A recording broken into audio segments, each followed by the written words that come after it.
Frumess talks about Halloween, Halloween, Halloween. Let's all talk about Halloween, Silver Shamrock. What's going on?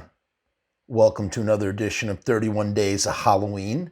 Tonight is movie number 3.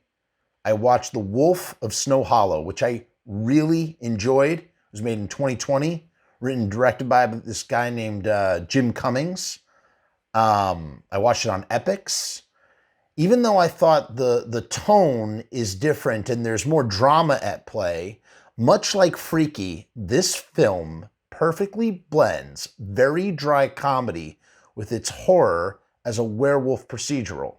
In fact, you can sum it up as Fargo meets Jaws with a werewolf via Silence of the Lambs. I mean, I can't think of a better way to sell this film to someone without pseudo-spoiling it, I guess, maybe a little bit.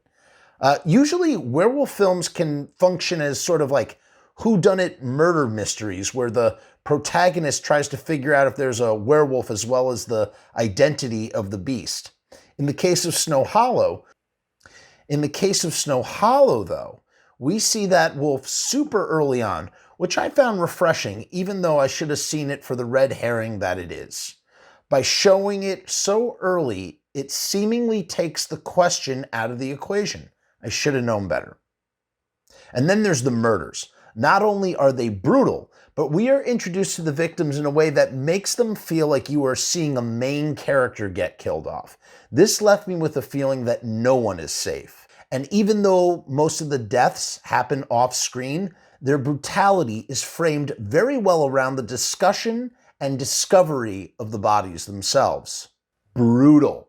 Big spoilers here. The werewolf turns out to be nothing more than a man who is pretending to be a wolf, which goes to show that no matter what you see at the beginning, you should always question it.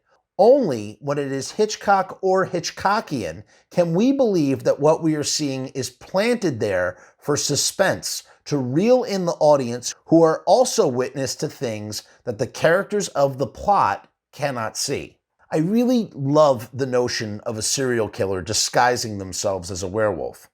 As I just noticed tonight, there's actually another story coming out about something similar to what was unspoken in this film. The killer clearly suffered from clinical lycanthropy, which is the belief that one is a werewolf, or any animal, really. There's no official diagnosis in the DSM, as it is something that is really hard to spot and diagnose in the first place.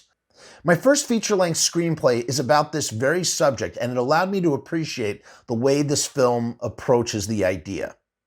Robert Forster is great in one of his final roles, and the sheriff who plays his son and is the main character is a carbon clone of Topher Grace with his own set of canine incisors that left you questioning as to whether he is the werewolf himself. Something that didn't work for me, though, was the portrayal of 12-step meetings. In the last 12 or so years, it has become incredibly in vogue and excruciatingly cliche to have a character in a 12-step meeting, as well as never nailing the actual authenticity of how they are conducted. I took special umbrage with the notion that a drunk sheriff was not allowed back in a 12-step meeting because he was still drinking. No meeting would ever turn away someone who was still struggling and had a desire to stop. That is the only requirement for membership to such a fellowship. Not only was this misrepresented, but it created an unnecessarily negative stigma around these types of meetings and who is welcome at them. Despite all of that, I would still highly recommend The Wolf of Snow Hollow. It's a solid mystery, procedural, cop, werewolf, serial killer extravaganza. Check it out.